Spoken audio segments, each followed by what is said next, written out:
நடைபெறுகிற கண்டன பொதுக்கூட்டத்துடைய தலைவர் மரியாதைக்குரிய சிற்பி செல்வராஜ் அவர்களே, எனக்கு பின்னாலே கண்டன உரை நிகழ்த்திருக்கக்கூடிய பேராசிரியர் மரியாதைக்குரிய சுப வீரபாண்டியன் அவர்களே, யூடியூப் புரூட்டஸ் மைனர் அவர்களே, முன்னாலே உரை நிகழ்த்தி இந்திரகுமார் தேரடி அவர்களே, அருமை சகோதரர் புதுவை தீனா அவர்களே, தோழியர் உமா அவர்களே, திரளாக திரண்டிருக்கக்கூடிய மாணவகு கருப்பு சட்டை வீரர்களே, இனமான காப்பதற்காக வந்திருக்கக்கூடிய பெரியாரின் தொண்டர்களே, தமிழ் பெருங்குடி மக்களே, உங்கள் அனைவருக்கும் வணக்கத்தை தெரிவித்துக் கொள்கின்றேன். நான் இப்போ நேரம் எங்கேருந்து வந்திருக்கேன்னு கேட்டால் எல்லாருக்கும் மதுரையிலேருந்து வந்திருக்க மாதிரி தெரியும். நான் பிடல் காஸ்ட்ரோவை பார்த்துட்டு அவருக்கு துப்பாக்கி எப்படி சுடணுன்ற பயிற்சியை கொடுத்துட்டு அப்படியே நேராக சேக்குவாரா அவருடைய வீட்டுக்கு போயிட்டு அங்கே அவங்க வீட்டில் அந்த அண்ணி என்ன வச்சுருந்தாங்கன்னா சிங்கத்தை அடித்து அந்த கறியை வறுத்து சாப்பிட்டு வந்திருக்கேன். இப்படி நான் பேசினா என்னை நேரம் கீழ்ப்பாக்கத்துக்கு கொண்டு போவீங்களா, எங்கே கொண்டு போவீங்க? இங்கே தோழர் சொன்னாங்க, தோழி ரொம்ப உணர்ச்சி வசப்பட்டு பேசுனாங்க. அவனுக்கு இவ்வளோ பெரிய ஏன் அவனை கண்டித்து கூட்டத்தரவே சொல்லணும்னு கேட்டால், தலைப்பவே சொல்லணும்னு கேட்டால், நம்மெல்லாம் யார் யாரையெல்லாம் சந்தித்த இந்த திராவிட கூட்டம் ஒரு சாக்கடை, நல்லாவே தெரியுது சாக்கடை. அந்த சாக்கடைக்கு பேராசிரியர் அவர்கள் பேசணுமான்ற ஒரு வேதனை இருக்குது, ஆனால் தேவைப்படுது. இந்த மேடையில் பேராசிரியர் இருக்கிறதும் நம்ம தோழியர்கள் வந்திருக்கிறது ரெண்டு கையும் காலும் கட்டின மாதிரி இருக்கு. அதாவது என்னுடைய காணொலிலாம் பார்த்துருப்பீங்க.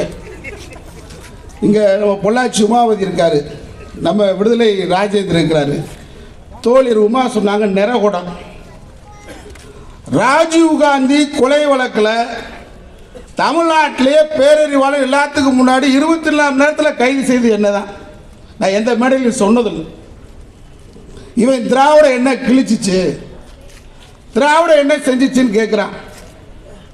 திராவிட முன்னேற்ற கழகத்தில் மதுரை மாவட்ட இளைஞரணி செயலாளர் இருக்கும்போது தான் என்னுடைய மகனுக்கு பிரபாகரன் பேர் வச்சிருக்கிறேன். பிரபாகரனும் உனக்கு சொந்த மாதிரியும் இங்கே பல பேர் பிரபாகரனை சந்தித்தவர்கள் இன்றைக்கு வெளியே தெரியாது. நாங்கள்லாம் பிரபாகரன் கூட இருந்தவங்க. முதல்ல மதுரை இடுகாட்டில் தான் அந்த வீரருக்கு அஞ்சலி செலுத்துகிற நிகழ்ச்சியில் 14 பேர் 15 பேர் தான் இருந்தாங்க. அதில் நான் ஒரு ஆள். இன்னைக்கு வரைக்கும் அதை சொல்கிறோம்னு கேட்டால் சொல்ல வேண்டிய கட்டாயத்துக்கு தள்ளுறான். பல விஷயங்களை வெளியே மேடையில் பேச முடியும், பல விஷயங்களை மேடையில் பேச முடியாது. ஈழ போராட்டம் என்பதும் தமிழீழம் என்பதும் நம்முடைய ரத்தத்தில் ஊறிய உணர்வு, நம்முடைய இதயத்தில் ஊறிய உணர்வு. தேசிய தலைவர் பிரபாகரனை அரை நொடி புலமை பித்த நான் ஒரு நாள் பேசும்போது சொன்னார், மிகப்பெரிய தவறை நாங்கள் செய்து விட்டோம், வாழ்க்கையில் செய்த மிகப்பெரிய தவறு அரை நொடி தான் பிரபாகரனை சந்தித்து இல்லைன்னு சொல்லு பாப்பா. நீ பல முறை நான் பேசுறேன், எல்லாத்துக்கும் பதில் கொடுக்குறீங்கள, சொல்லு பாப்பா. நீங்கள் அவனை இவ்வளோ நேரம் பேச வேண்டியதில்லை. இதே கலைவாணர் ரங்கத்தில் தலைவர் கலைஞர் அவர்களுக்கு பேனா நினைவு சின்னம் வைக்க சபையாக ஒரு கருத்தாய்வு கூட்டம். நான் தற்செயலாக இன்னைக்கு சென்னைக்கு வந்திருக்கேன், பத்திரிக்கை பார்த்தேன், சீமான் கலந்து கொடுக்குறாருனாங்க. நான் எந்த தயாரிப்பும் இல்லை, நான் போயிட்டேன் கூட்டத்துக்கு. போனால் அவன் கலைஞர் நினைவு சின்னம் வச்சா மண்டையை உடைப்பேன். நான் எடுத்து உள்ள போகிறேன். நீ ஓ மண்டையை நான் உடைக்கிறேன்னு சொன்னேன். எதிர்த்தாமல் எல்லா வந்திருக்கு காணொலியில் போகிறேன். ஓ மண்டையை உடைக்கிறேன்னு நேரடியாக சொன்னேன். என்ன ஓடிட்டான். அதனால் இவன் அதே மாதிரி ஐயாவை சொன்னான். ஐயா சுபவியை பார்த்து சொன்னான். உடனே 24 நான் சொன்னேன், ஐயா வீட்டு பக்கம் போயிட்டு திரும்பு உன் கால் இருக்கான்னு பார்ப்போம்னே. இன்னைக்கு வரைக்கும் சவாலுக்கு இல்லை. அதனால் இப்போ ஐயா இருக்கிறவங்கெல்லாம் திராவிட இயக்கத்தில் அருள்மொழி வந்திருக்காங்க. தீவிரவாதம் கொள்கை இல்லை, கருத்து இல்லை. நான் கொஞ்சம் முரடை. கலைஞரால் உருவாக்கப்பட்ட முரணிங்க நாங்கள். அதனால் அவனுக்கு இப்படி போட்டு அவன் சொல்கிறான். இன்றைக்கி அவங்க வலைதளத்தில் பூரா போடுறாங்க, இவங்கெல்லாம் சீமான்ற பேரவே சொல்லாங்க. ஒரு காலகட்டத்தில் தயங்கினாங்க, இப்போ சீமானை கண்டித்து கூட்டம் போடுறாங்க. இதே எங்களுக்கு பெரிய வளர்ச்சி. ஞானசேகரன் ஒருத்தனை கைது செஞ்சுருக்கோம். தொடர்ச்சியாக அந்த ஒரு வாரமாக அண்ணா பல்கலைக்கழக விஷயத்தில் வந்திருக்கான். அது மாதிரி தான் நீ ஒரு ஆள் உன்னை எனக்கு உடைய கைது பண்ணி இருக்கு. நீவே பெருமைப்பட்டுக்கிறதா? ஞானசேகரன் என்னைய சொல்லவே இல்லை, இதனால் பத்திரிகைகள் ஊடகங்கள்லாம் இப்போ என்னைய சொல்லுதுன்னு பெருமைப்பட்டுக்கிறதா? நாங்கள் எவ்வளோ நாகரிகமாக நடந்துக்கிட்டு இருக்கிறோம். திராவிட மாடல் ஆட்சி நாகரிகமாக நடத்திக்கிட்டு இருக்காரு. இன்னும் சொன்னால் கலைஞரை விட ரொம்ப மென்மையான போக்கில் நம்முடைய முதல்வர் நடத்திட்டு இருக்கிறாரு. அவங்கள தரக்குறைவாக பேசுறது, கள்ளத்தனம். விஜயலட்சுமி இந்த நம்முடைய மைனருக்கு தெரியும், மக்களுக்கு என்கிட்டே பேசினாங்க. நீங்கள் ஒரு வழக்கறிஞராக எனக்கு எடுத்துக்கிறேன், நான் உங்களுக்கு நம்பிக்கை இல்லாதனால வர முடியாதுமான்னு சொன்னோம். ஆனால் தமிழ்நாடு முழுவதும் மேடை ஓட்டு சீமானை கிழிப்பதற்கு நான் தயார்னு சொல்றாங்க. அவங்க பேச வேண்டியதை கருத்தியல் படிச்சுட்டு, கார்ல் மார்க்ஸ் மூலதனத்தை படிச்சுட்டு, ஐயாவுடைய சிந்தனையை படிச்சுட்டு, எவ்வளவு கருத்து பட்டங்கள் ஒரு சாக்கடைக்காக நேரத்தை வீண் செய்யறது மிக வேதனையா இருக்கு. ஆனா அவனை விட முடியாது. இப்படியே மேடை ஓட்டு பேசினா வளர்த்தம் தான் சொல்லுவான். தந்தை பெரியார் மானமும் உணர்ச்சியும் மனிதனுக்கு அழகு. நம்மளெல்லாம் இன்னைக்கு மனிதன். நான் ஒரு வழக்கறிஞராக இருக்கிறேன், என்னுடைய பையங்க 2 பேரும் வழக்கறிஞர். ஐயாட்ட அன்னைக்கு வந்து வாழ்த்து பெற்றோம் ஆசிரியரை பார்த்து. நாங்கள் குற்ற பரம்பரைன்னு சொன்னான். அந்த குற்ற பரம்பரையிலிருந்து வந்த அழகு இன்னைக்கு வழக்கறிஞராக வந்திருக்கும் சொன்னா தந்தை பெரியாரும் திராவிட கருத்தியல் தான். நீ திராவிடம் எங்க இருக்கு? திராவிடம் எங்க இருக்கு? மலையாளம், கன்னடம், துளுவம் இதான் திராவிடம். நீ மலையாளி, ஓ மனைவி தெலுங்கு, திராவிடம் அங்கதான் இருக்கு. உன்னை திராவிடம் நல்லா விடுறான். காளிமுத்தண்ணே எனக்கு ரொம்ப வேண்டியவர், அந்த அண்ணி மனோகரி எனக்கு வேண்டியவர். அதுக்கு மேலே நான் பேச விரும்பல. அதனால நீ பேசினா தாக்க மாட்டேன்.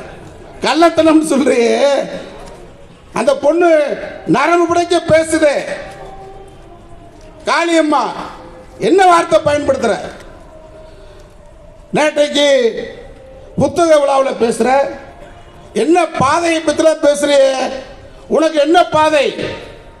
உனக்கு நாக்பூர் பாதை. நாக்பூர் என்ன எழுதி கொடுத்துருக்கானா அவன்கிட்ட பெட்டி வாங்கிட்டு பேசுற. அதானே விஜயகாந்தை பற்றி நீ பேசின. அவர் கேப்டனா? அவர் வந்து சாதாரண காகித கப்பல் கூட விட மாட்டார், கேப்டன் கிடையாதுன்ற. இப்போ என்ன பேசுற? நேற்றைக்கு பேசுகிற நினைவு நாள்ல அவரை நான் அருகிலிருந்தே பார்த்தேன், அவரை மாதிரி ஒரு உண்மையான ஆள் கிடையாதுன்ற. தலைவர் கலைஞர் அவர்கள் 13 வயதில் புல்வில் கையில் கொடியேந்தி ஓடி வந்த இந்தி பெண்ணை நீ நாடி வந்த கோலை நாடு இதுவெல்லாம் போர் பண்ணி பாடிய தலைவர் கலைஞரை பேசுவதற்கு இவனுக்கு என்ன தகுதி இருக்கு? தந்தை பெரியாரை பேசுவதற்கும் திராவிட மாடலை பேசுவதற்கும் இன்னும் சொல்லணுமா? நம்முடைய துணை முதல்வர் உதயநிதியை பேசுறதுக்கு ஒரு தகுதி இருக்கு. ஒரே வார்த்தை, சனாதனம் ஒழிக்கப்பட வேண்டும், டெங்கு விட மோசம் சொன்னாரு. இந்தியாவில் இருக்கிற சாமியார் கூட அலர்னா. இதோட என்ன? அது மாதிரி ஒரு பேச்சு நீ பேச பார்ப்போம். அதே மாதிரி ஒரு பேச்சு எங்கேயாவது ஒரு விஷயத்தை பேச பார்ப்போம். நம்முடைய தமிழகத்துடைய முதல்வரை பேசுற, இம்மென்றால் சிறைவாசம், ஏனென்றால் வனவாசம், நெருக்கடி காலம். திருமணம் ஆகி 2 மாதம் 30 வயது இளைஞர் இந்தியாவிலே சிறையில் இருந்தாரு.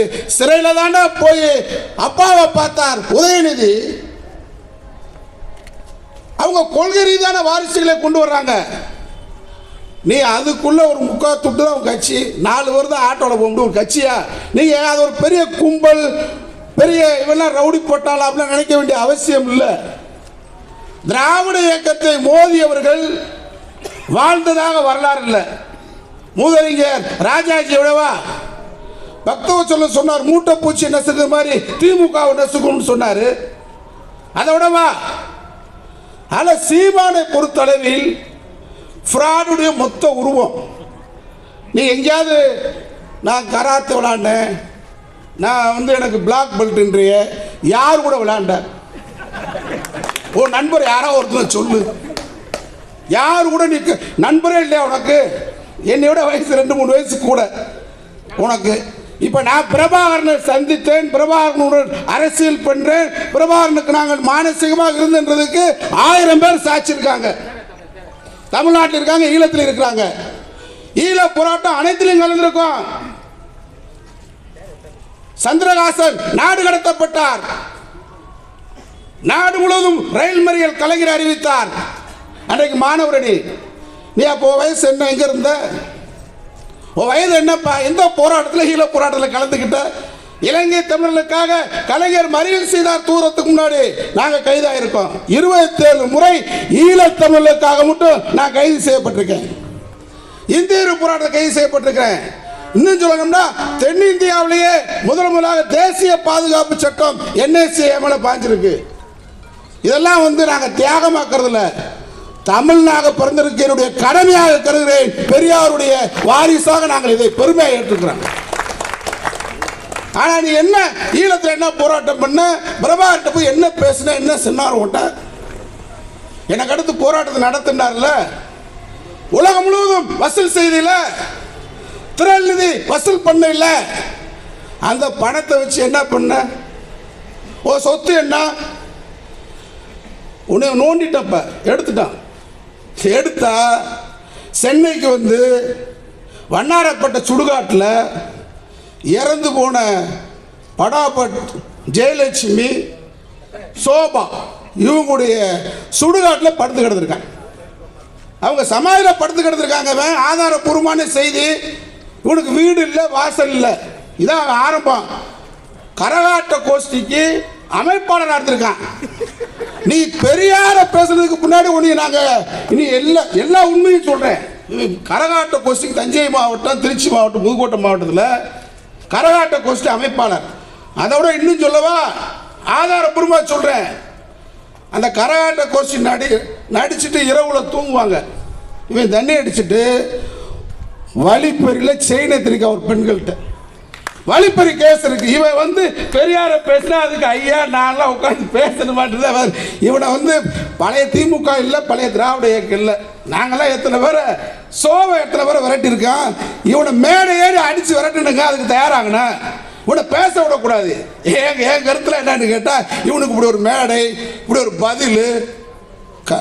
இந்த சுடுகாட்டில் போய் அவங்க இருந்தக்கூடிய அந்த சுடுகாட்டில் போய் படுத்து கிடந்திருக்காங்க. எவ்வளவு மோசமான பேர்வழின்னு பாருங்க. அதனால கருத்தியல் அவனுக்கு தெரியாம இல்லை, பெரியாருடைய கருத்தியல் தெரியும். தெரிந்து கொண்டே பெரியாரை பேசினால்தான் இங்கே வந்து ஒரு கூட்டம் நம்மளை எதிர்ப்பாங்க, இப்படி கூட்டம் போடுவாங்க நினைக்கிறான்.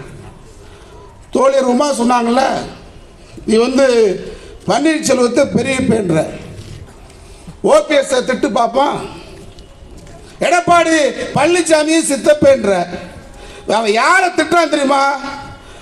சாதியை சொல்லி சாதி பின்பலம் இருக்கக்கூடியவங்களை சித்தப்பாண்டுவான், பெரிய பாண்டுவான். ஐயா ராமதாஸ் என்னைக்கா திட்டு பார்ப்போம். அன்புமணி ராமதாஸ் சின்னையாவை திட்ட மாட்டான். OPS சித்தப்பா, எடப்பாடி பழனிசாமி பெரியப்பன், ஜான் பாண்டியனை என்னைக்கா திட்டு பார்ப்போம், மேடையில் பேச மாட்டார்.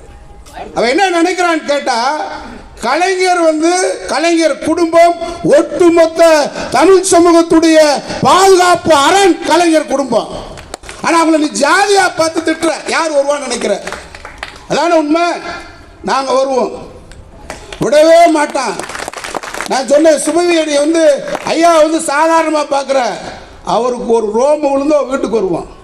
ஒரு கல்லுண்டா ஒரு வீட்டில் 100 கல்.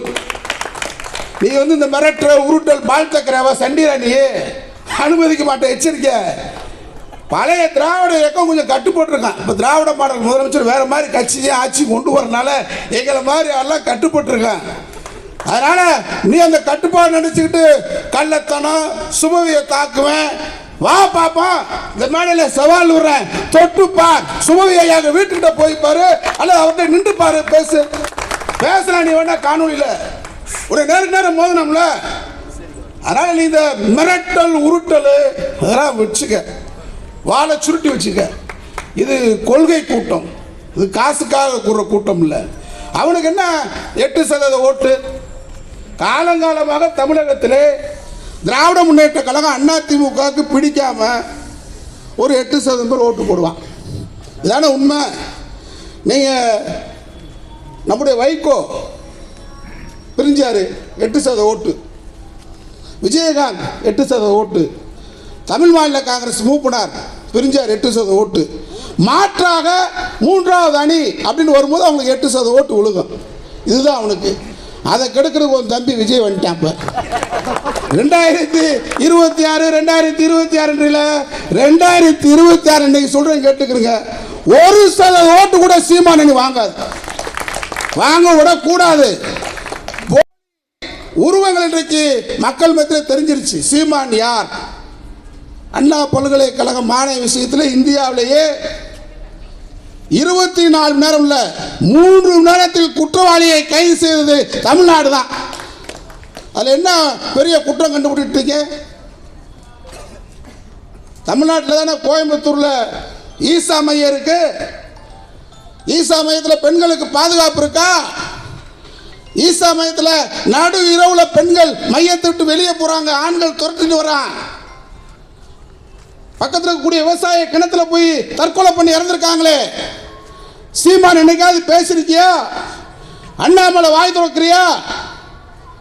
எங்கேயா நடந்திருக்கு அது மாதிரி? தமிழ்நாடு சர்க்கார் அந்த பெண்ணு கொடுத்த புகார் மனுவை அப்படியே திருத்தல், அடித்தல், கூட்டல், குறைத்தல் இல்லாம முதல் தகவல் அறிக்கையை அப்படியே போட்டு அவங்க மேல நடவடிக்கை எடுத்திருக்காங்க. அதனால ஏதோ ஒன்று பேசணும் தமிழ்நாட்டில் அப்படின்னு நினைக்கிறேன். இன்னைக்கு இளைஞர்கள் மாணவர்கள் பெரியாரை கூகுளில் தேடிட்டு இருக்கான். ஆச்சரியமா இருக்கு, அதிசயமா இருக்கு. பெரியார் என்பது மிகப்பெரிய நெருப்பு, திராவிட இயக்கத்துடைய நெருப்பு, இனமான உணர்ச்சியை தூண்டிவிடக்கூடிய நெருப்பு, மான மரியாதையை காக்கக்கூடிய நெருப்பு. அந்த நெருப்பு கிட்ட மோதாத. ஐயா சொல்லியிருக்காரு ஏற்கனவே, பெட்ரோல் டின்ன கையில் வச்சுக்க, தீக்குச்சி கையில் வச்சுக்கன்னு இருக்காரு. அன்னைக்கு அவர் சொன்ன நோக்கம் வேற. இப்போ நான்லாம் வச்சிருக்க ரெடி. சீமானுக்கு எச்சரிக்கை. தமிழ் தேசியன்ற தமிழ் தேசியம் என்ன? நீ இந்திய தேசியத்தை மோத போறியா? மோது. ஐயா கேட்டார்ல வாழ்க்கையில் திராவிட நாடு அடைவோம். திராவிட நாடு கேட்டாரு. மொழி மாநிலங்கள் பிரிக்கப்பட்டதுக்கு முன்னாடி தனித்தமிழ்நாடு கேட்டாரு. தமிழ்நாடு இல்லாத வரைபடத்தை பெரியார் கொளுத்தினார், அண்ணா கொளுத்தினார், கலைஞர் கேட்டார். நீ என்னைக்காவது சரியான ஆண்மகனா இருந்தா தமிழ் தேசியம் இல்லை, பெரியார் கொளுத்தினார் அது மாதிரி கொளுத்து பார்ப்போம். கொளுத்து உனக்கு தைரியம் இருக்கா? நாங்கள் நடத்தாத போராட்டமா? பெரியார் நடத்தாத போராட்டமா? திராவிட இயக்கம் நடத்தாத போராட்டமா? சிறைச்சாலையா, வழக்குகளா? அதனால நடிச்சுக்கிட்டு இருக்கிறாமே சும்மா மேடையில் வந்துக்கிட்டு இந்த பாதை அந்த பாதை. எந்த பாதை? உனக்கு தெரிஞ்ச பாதைக்கு போடா. நீ தான் சுடுகாட்டில் எப்படி படுத்துக்கிறதுக்கு ஆதாரபூர்வமாக சொல்லிட்டான் கரகாட்டக்காரன். அதனால சீமானுக்கு இதுவே இறுதி எச்சரிக்கை. நீ தொடர்ந்து தமிழகத்தில் சாதி தலைவர்களை பூரா காலில் விழுகிற. சாதி தலைவர்கள் யாரையும் விமர்சனம் பண்றது இல்லை. சாதியை ஒழிக்கக்கூடிய, மதத்தை ஒழிக்கக்கூடிய, RSS வகுப்புவாத சித்தாந்தத்தை ஒழிக்கக்கூடிய சுபவி போன்ற திராவிட இயக்கத்தை தொடர்ந்து தரக்குறைவாக பேசினால் உன்னை பார்க்க வேண்டிய முறையில் பார்ப்போம், சந்திப்போம் என்று எச்சரிக்கை கொடுத்து வாய்ப்புக்கு நன்றி சொல்லி விடைபெறுகின்றேன். வணக்கம்.